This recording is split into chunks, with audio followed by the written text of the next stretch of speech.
In this video, we're going to continue to analyze Donna Lee by Charlie Parker for piano. It's important to understand the melody from the perspective of bebop, because there are tons of Charlie Parker's bebop lines in the head of this. It's essentially his solo. So that means that if we learn the solo and we learn some of the small phrases which make larger phrases, that will presumably make us better bebop players. And that's the whole point of this tutorial. Now, in the first tutorial, we went through the first 8 bars. In this tutorial, we're going to try and finish off the tune. So let's start on bar number 9 with a D flat major 7. So the 2 lines essentially goes like this.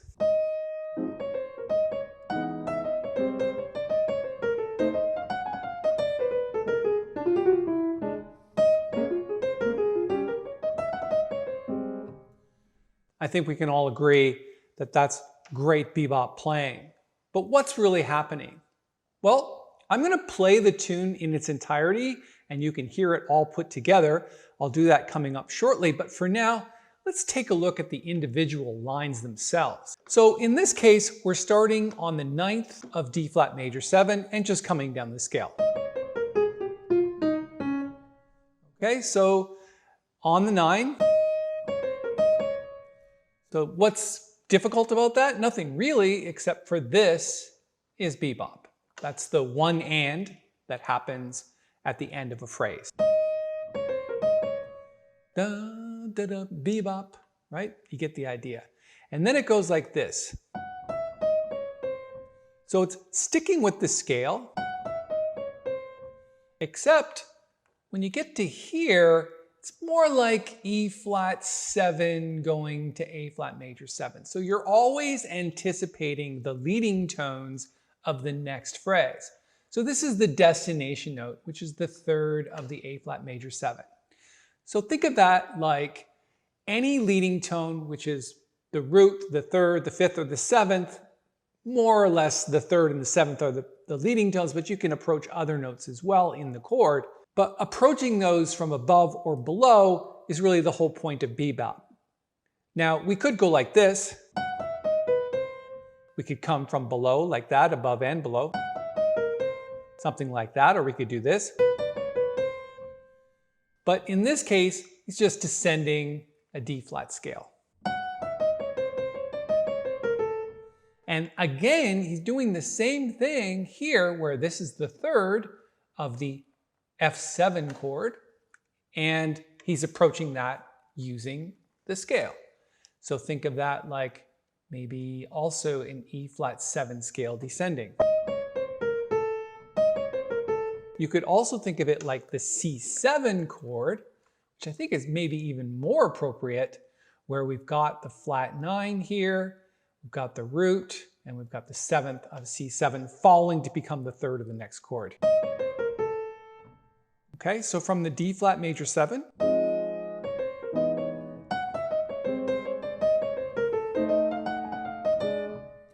and again, we're approaching the 3rd of the B flat 7. Now this is very typical of Charlie Parker.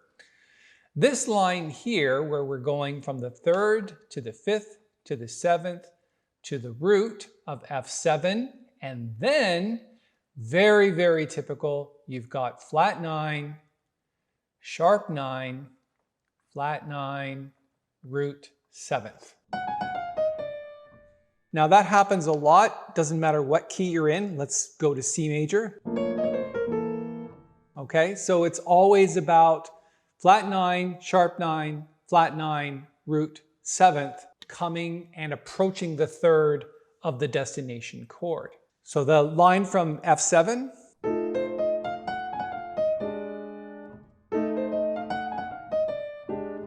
I think you would agree that that's very typical of bebop. And now what we want to do is play some notes that are outside of the key of B flat. And what I mean by outside is notes that don't represent the B flat 7 chord. For example, you've got a natural 7 and a natural 6th, and then you're going to the flat 7 and then the flat 6. So it's like this. that would be bebop here. Okay, that's the feel of it. Okay, so again, he's taking some liberties a little bit with the keys and the chords. He's not necessarily sticking with the chord per se, but doing this sort of over and under passing tones. In this case, we're going outside. This is outside the key for a moment. So that's very typical.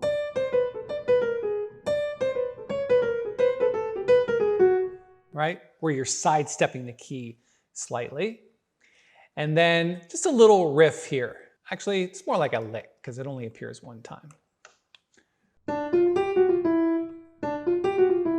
Now those two notes here, really, that note and that note are bebop, but he's separating them with this tuplet pattern.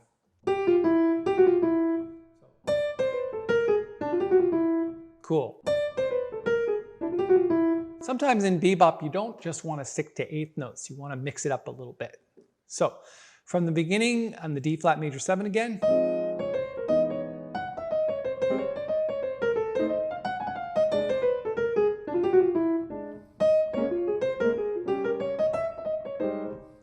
So I'm going to work this next phrase backwards a little bit and just show you that this one right here is exactly the same as this. It's just transposed down a diatonic second.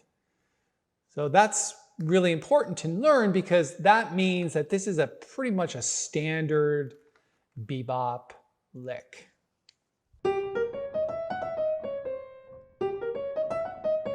And we did the same thing for F7.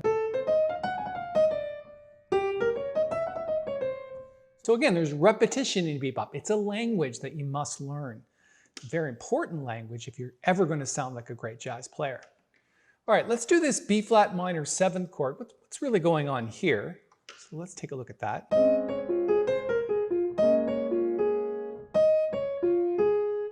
So you could really play it like this. It's like a B flat 7 chord, but he's switching the notes back and forth. So down, then up. Really just B flat 7 throughout. There really isn't any chord notes outside of the key of the moment. So again, just all part of this B flat minor 7 chord. And of course, we've already discussed the E flat 7. So one more time. Okay.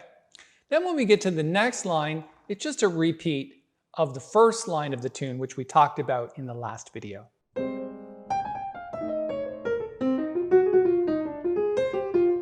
And now it switches up a little bit and goes into a different key.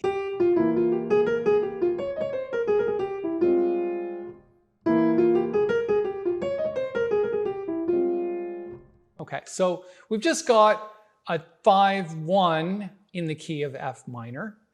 Of course, this is 5, and this is 1 minor 7. And all we're doing here is, this is the scale for C7. Now again, we're in the key of A flat, so you have to consider that these accidentals, these ones here, A flat and B flat, are really part of the key signature. It's really just A flat scale, but also C7 scale while we're in the key of A flat. Now that's interesting because we've talked about this before. That's your flat 9, sharp 9, flat 9 in that triplet pattern. So we've had that a few times. Okay, and then we're coming down the scale, and then when we get another triplet pattern, this is of F minor 7. This would be the 3rd, the 4th, the 3rd, the 9th, and then the natural 7 of F minor 7. Okay, just a passing note. It's like approaching the root from beneath. That's a nice line. I would start on the 2nd finger. So we're also going to talk a little bit about fingering here. Not too much, but it's important to kind of catch the right fingering. And then when you get up here, this is the 3rd finger. And again, the 3rd finger at the beginning of those triplet patterns here.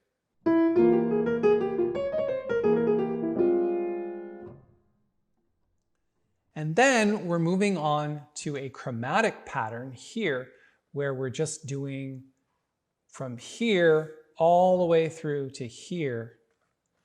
It's like just chromatic scale, really. And it's just a pattern like this.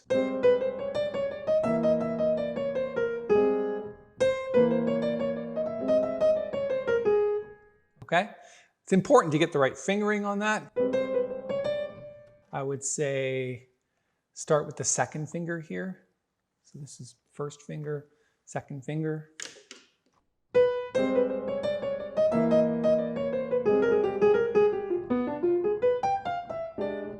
So again, we've got that triplet pattern here.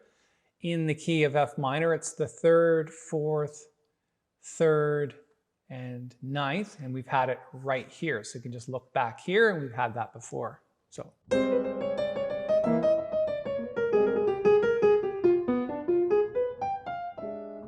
And of course, this is just an A flat diminished chord here at the end. So we're starting on the third of A flat diminished and just going up the diminished chord actually. And then we're coming down the scale here to the next chord, which is A flat. So just coming down to A flat, the fifth of A flat. Let's go to the next line and finish off the tune. And we've got one more line. So it starts on C minor seventh. Actually, could be A flat there, but in this particular rendition, it's C minor. So again, the destination note being the thirds of each of these chords, which means that he's sticking with the plan of getting the third as the leading tone at the beginning of each of these chords. So it's a little bit difficult to get the fingering for that, I would say. So stick the fourth finger here on the B flat there.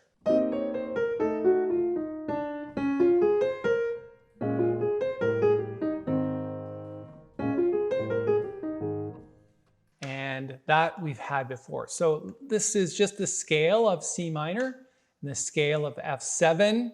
And there's our flat 9 thrown in there. And then we're getting to B flat minor 7. And this is just 3, 5, 7, and 9 of B flat minor. And then a little E flat riff.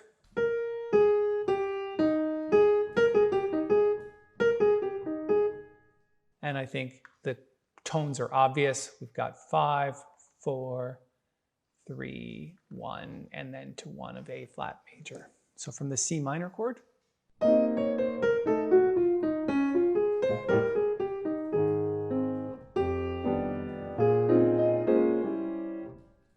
I think the important thing is that you understand that each of those particular chord patterns and over and under patterns and all the things that we've discussed are little bite-sized chunks of bebop language thrown together to make larger bebop phrases.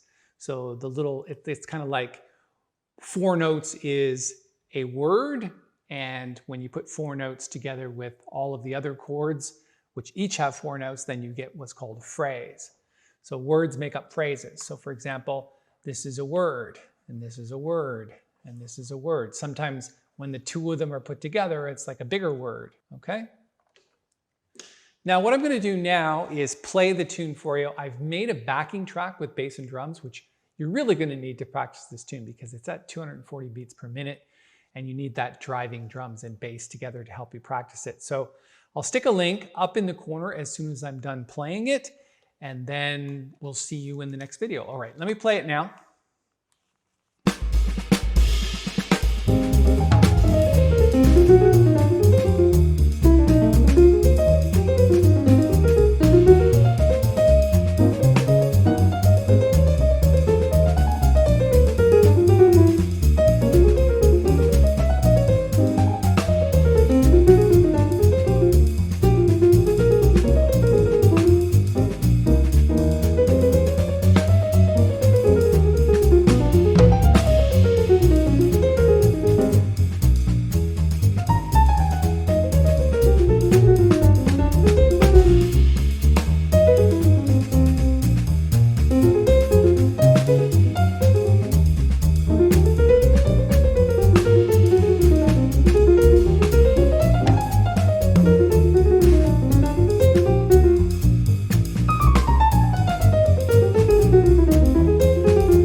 Okay, there you go. There's a version of Donna Lee. I hope that's helpful. So let me put a link to the sheet music and the backing track up here in the corner. Again, that backing track is something that I made myself. And I don't think you're going to find another one like it on the internet, not on YouTube and not by search. So I would definitely download that, because Donna Lee is one of those tunes that advanced musicians like to call at jam sessions just to see if you're up to snuff, if you're any good. And this is one of those tunes that can really trip you up, and it's a good idea to practice it because it does help a lot with your bebop phrasing and your bebop feel.